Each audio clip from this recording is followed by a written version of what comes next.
আসসালামাইকুম। পলি ঘরোয়া খাবারে আপনাদেরকে আজকে স্বাগত জানাচ্ছি। এতদিন আমি অসুস্থ ছিলাম, তার জন্য আমি কোনো ভিডিও করতে পারিনি। আজকে আমি সুস্থ হয়েছি, তাই ভিডিও করছি। এখন দেখুন, প্রথমে আমি পেঁয়াজ ভেজে নিচ্ছি। পেঁয়াজ ভাজার পর আমি এখানে আদা রসুন দিব। আজকের রেসিপি হলো গরুর মাংস দিয়ে আলু দিয়ে রান্না করব, নতুন আলু দিয়ে গরুর মাংস।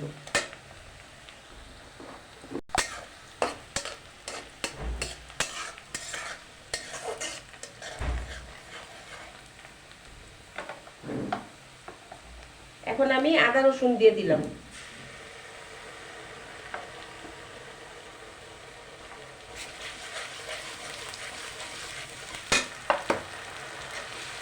আদা রসুনটা ভালো করে ভেজে নিব।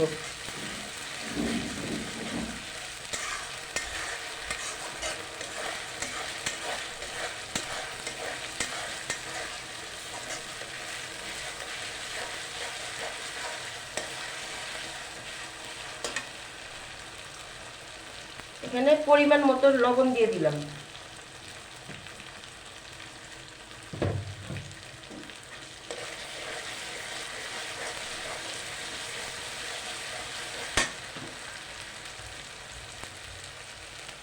হলুদ গুঁড়া দিয়ে দিলাম।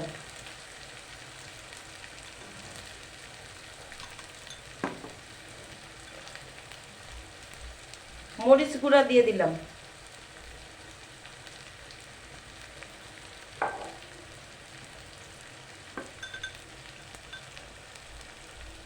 ধনে গুঁড়া দিয়ে দিলাম।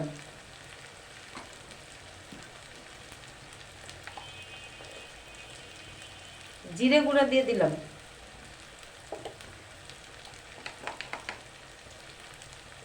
এখন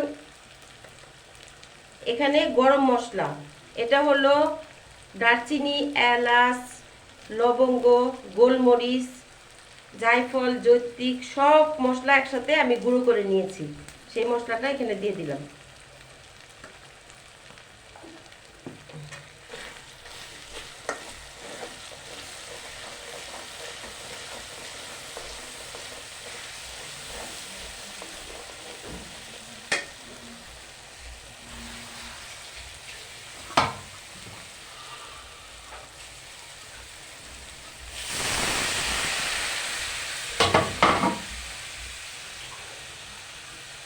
এখানে একটু পানি দিয়ে দিলাম।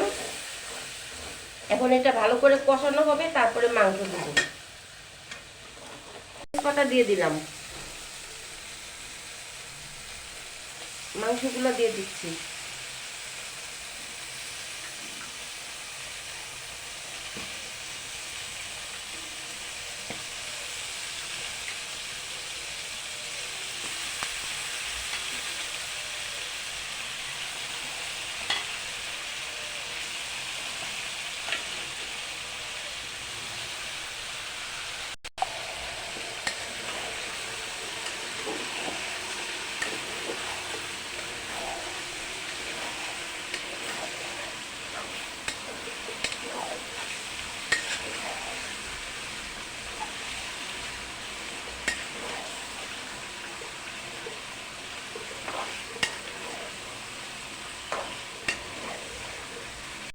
এখন আমি মাংসটা ভালো করে কষিয়ে নিব এবং ঢাকনা দিয়ে ঢেকে দিব। এখন এটা ভালো করে কষানো হবে, একটু পানি ছাড়বে এর মধ্যে। এটা আমি এখন ঢেকে দিচ্ছি।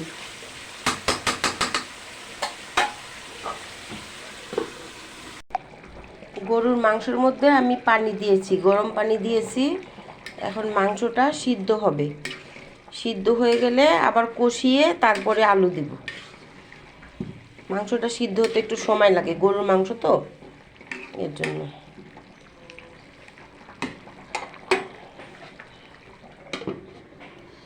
আচ্ছা, আপনাদেরকে একটা টিপস বলি।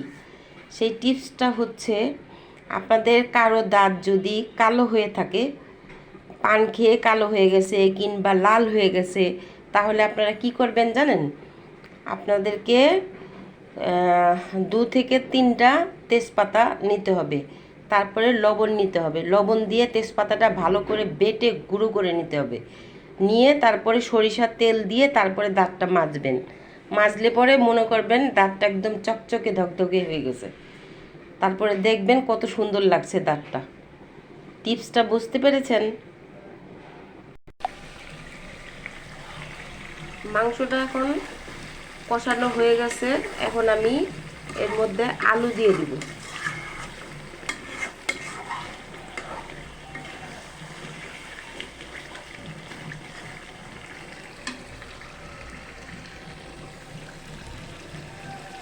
এখন আমি আলু দিয়ে দিব।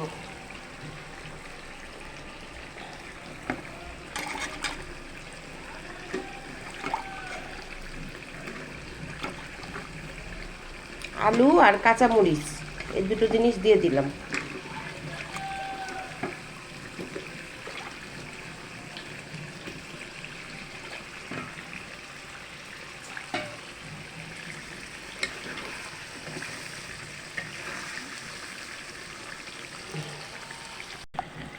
মাংসের মধ্যে আলু দিয়ে এটা আমি করে নিলাম, মিশিয়ে নিলাম। এখন এটা কষানো হচ্ছে।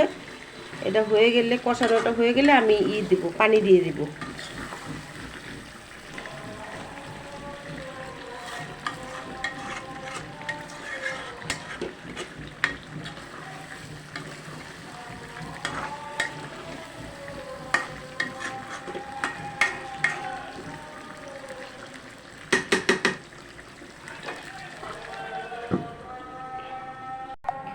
মাংসের মধ্যে এখন পানি দিয়ে দিয়েছি।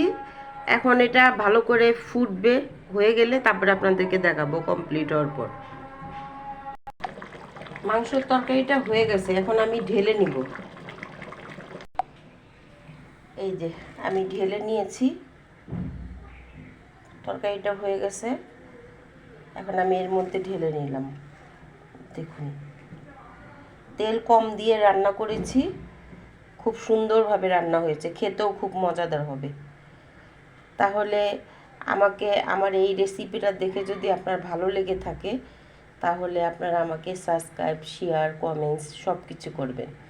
এর জন্য আপনাকে ধন্যবাদ। আল্লাহ হাফেজ।